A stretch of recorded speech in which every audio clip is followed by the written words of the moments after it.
Good afternoon, CFM. This is the week after Murph. Today's the first day of December.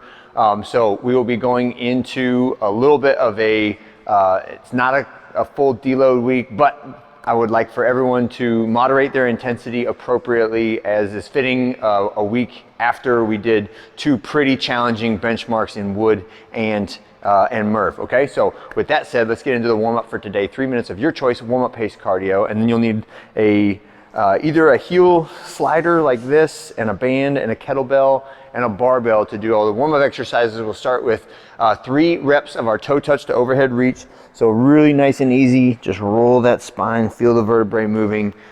Light, gentle motion of the spine that should feel good. No pinching, no forcing into weird or challenging, painful positions. Next, we're gonna do 2 reps of a 10-second air squat. And this is, I want it to be 10 seconds on the way down, 10 seconds on the way up, about this slow, complete control, no momentum, no bouncing. All right, when you do this, and a really good stretch at the bottom of the hips and the ankles. Use support if you need to use support in order to achieve a full range of motion. Then we're gonna get our slider out in these seated heel slides. This is just a little hamstring warm up as well as a hip flexor warm up. So with my heel on the slider, I'm just pulling my heel as close to my butt as I can and squeezing, and then back out. I'm doing 8 reps on each side.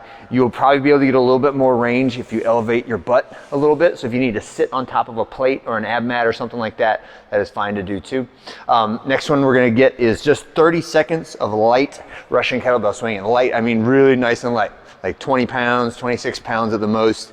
We're just practicing that hip hinge motion, warming up the glutes, the hips, and the hamstrings with a little light activity there.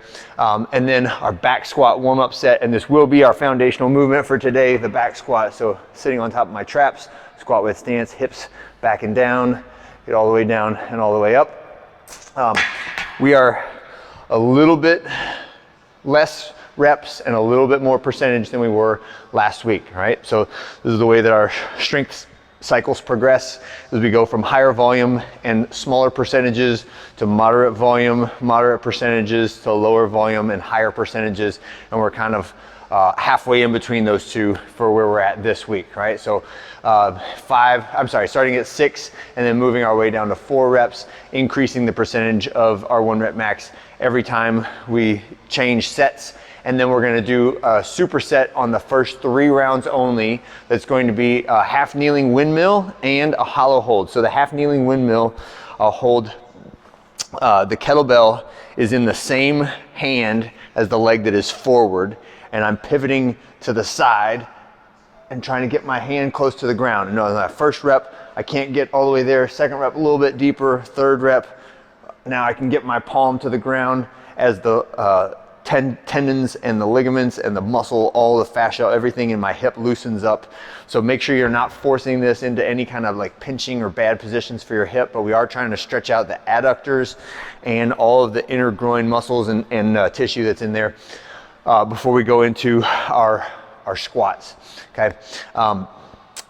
After your squats and your superset, remember the superset's on the first 3 rounds only, and the percentages are meant to indicate a proximity to failure, right? So if you don't know your 1 rep max, that is totally fine. I just want you to go up to a challenging set of 5, a challenging set of 4 at the end of the squats. And after that, we have some interval work, right? So it's gonna be 5-minute intervals, and we're trying to do 3 rounds through, okay? So the first one will be a little bike couplet where you're gonna do 20 seconds of work, 10 seconds of rest, then 10 seconds of work, 20 seconds of rest. So it's like 2 little blips on the bike. One is slightly longer than the other one. Then you're gonna get a little bit of rest, and then 2 minutes to complete 3 rounds of this little complex of 8 slam balls and 2 burpees. So the slam ball is our standard movement, reach all the way overhead, slam it, catch it on the bounce. Then our burpee, all the way full body to the ground, and then full body off the ground with the hands overhead. So 2 cycles through that little 8 and 4, and then rest until the 5-minute mark. So your total rep count is 36, right? And we're gonna go plus calories. So whatever your score is, that is your total reps that you did during the round, okay? I think that's right. We have the math wrong, hang on. 12, no, I'm sorry. Full score is 24 plus your calories. That's it. So scratch the 36. I think I had 3 rounds in there at first. All right, that's it for today. There's some extra credit at the end for lower body, so glutes, hips, quads, knees, if you want to take advantage of that. And if not, if the intervals were done for today, then that's it. All right, have a great one. See you guys on Tuesday.